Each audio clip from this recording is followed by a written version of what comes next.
everyone, so I'm back today to do my top 14 books of 2014.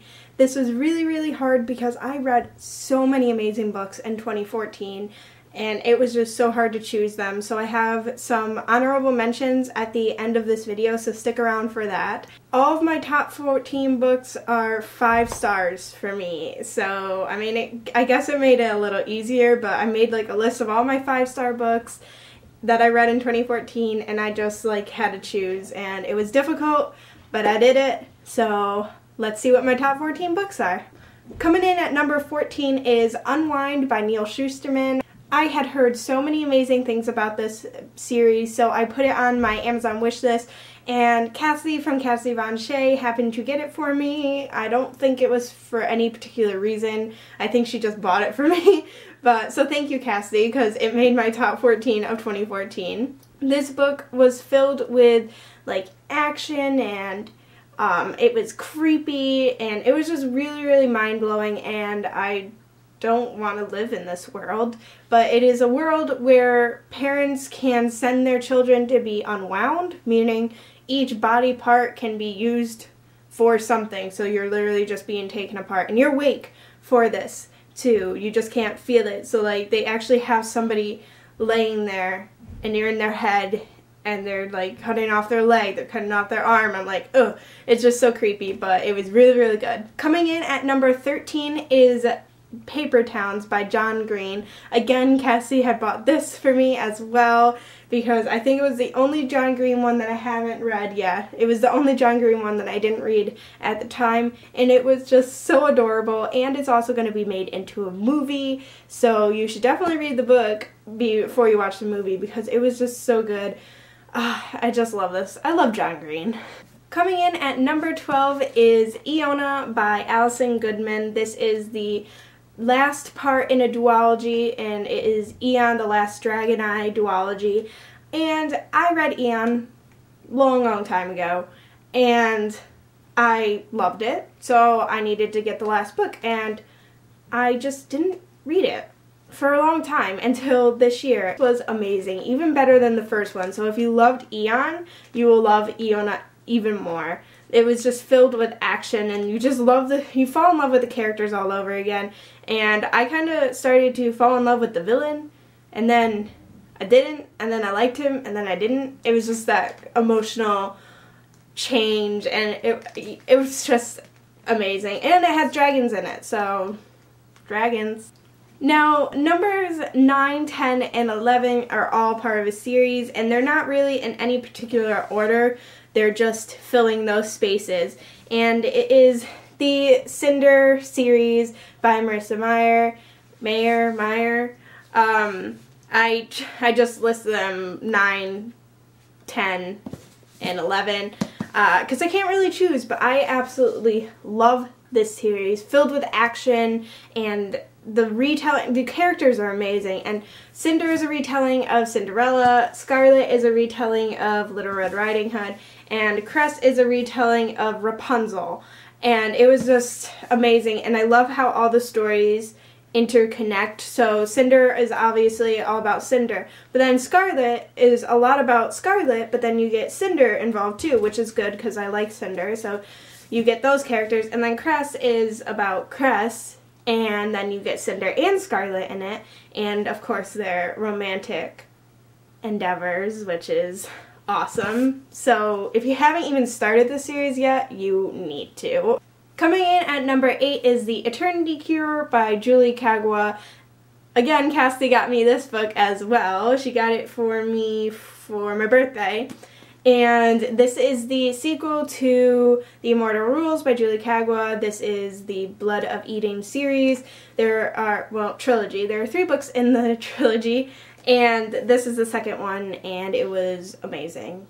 The first book was really good, but this one just blew me away. I fell in love with Jackal again, and her mentor, and just Allison was just like so kick-ass, and I love all these characters, and I love this world, and I can't wait to read the Forever Song. I need to get it first, but I cannot wait to read it because this one just blew me away, and I just loved it so much. Coming in at number 7 is The Queen of the Tearling by Erica Johansson. This is, I believe it's an adult fantasy. First book in a series, and first of all, the cover is gorgeous, and it has this ribbon bookmark and the deckled edges. But the story is even better. It is about a girl who is going to be the Queen of the Tearling, and she is coming into that because she's now of age, and the guards come to get her because she was in hiding, and then it just takes off from there, and it is incredible. I absolutely love all of her bodyguards. I just love the relationship between her and the bodyguards. And it is fantasy because there is some magical aspects to it, which I absolutely love. Coming in at number 6 is Maybe Someday by Colleen Hoover. Oh my god, guys. I just discovered Colleen Hoover this year, and I love her. I love it. I love her. I love her writing. I have 4 of her books, and I've read each one in a day, except for one of them because I had schoolwork to do. But I read this in a day. It was absolutely amazing. It is about a girl who, her boyfriend cheats on her, and so she has to deal with that, and then she moves in with the guy across in the other apartment, and then it just goes from there, and it's a love story, and there's more to it than just love story. There's other like difficulties and stuff like that, which I love. And this was the first book I ever read by Colleen Hoover, and it will always hold a special place in my heart because it just like it hit me. I cried, I laughed. It hit me right in the feels. Now we're getting into my top 5 books of 2014. Coming in at number 5 is Slammed by Colleen Hoover. Yes, I enjoyed this more than I enjoyed Maybe Someday. And then there are 2 sequels to this. One is taking place in the perspective of the boy, and one is taking place a couple years after this book. So anyway, this book is about a girl who moves with her family, and across the street is this guy. You know where this is going. I did a review of this and its 2 sequels, and I will link it down below if you want to check that out. Coming in at number 4 is Ready Player One by Ernest Cline. This is a book about a game where you can go into the game, and it is about a contest that is going on, and if you find the Easter egg, pretty much, these eggs, then you inherit the creator, because he just passed away. You inherit all of his stuff, like the game, the money, everything, and it is just taking place in a future world where everything's pretty much gone to shit. And if you can see on this cover, actually, I don't know if you can actually see it, but there are towers of RVs and stuff, and that's how people live. This is probably on a lot of people's top 14 of 2014, and if it is, then you guys know that you need to read it because it was amazing. Coming in at number 3 is The Final Empire by Brandon Sanderson, the first book in the Mistborn trilogy series. I don't know. I think they're continuing on, but I'm not sure.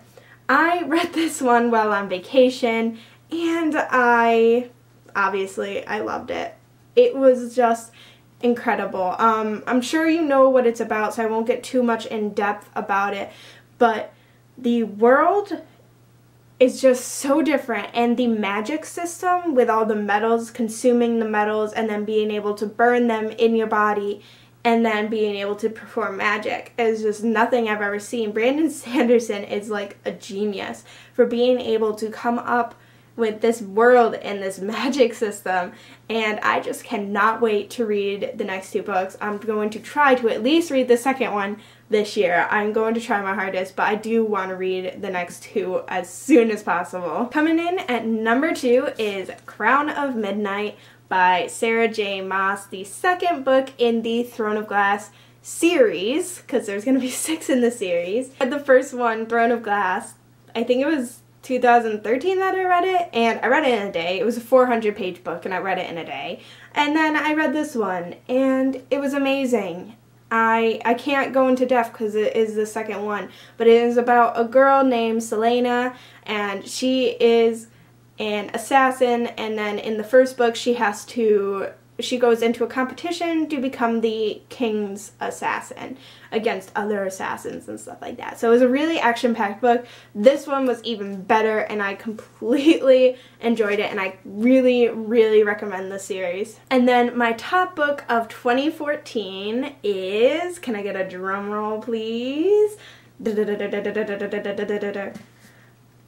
Heir of Fire by Sarah J. Maas. I just talked about Crown of Midnight.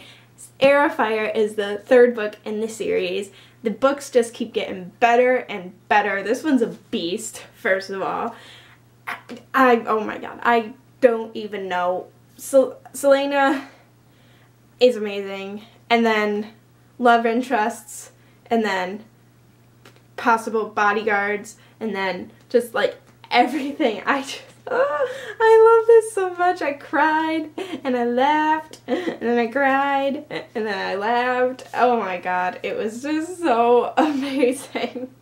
Please, please pick up the Throne of Glass series if you have not already, because look what my number one is. It is Heir of Fire. So that was my top 14 of 2014. Now I'm just going to mention, I think I have 5 honorable mentions, and they were just also amazing. They were the 4 and 5 range stars, and so I'm just going to show you those. The first 2 honorable mentions I have are Shadow and Bone and Siege and Storm by Leigh Bardugo, the first 2 books in the Grisha trilogy? Yeah, Grisha trilogy. The next honorable mention I have is Lord of the Rings, The Fellowship of the Ring by J.R.R. Tolkien.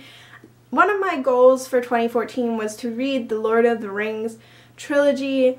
Unfortunately, I only was able to read the first one, but I loved it, obviously. I gave it 4 stars because it was just a little slow, which is basically what any classic is. It's a little slow. But I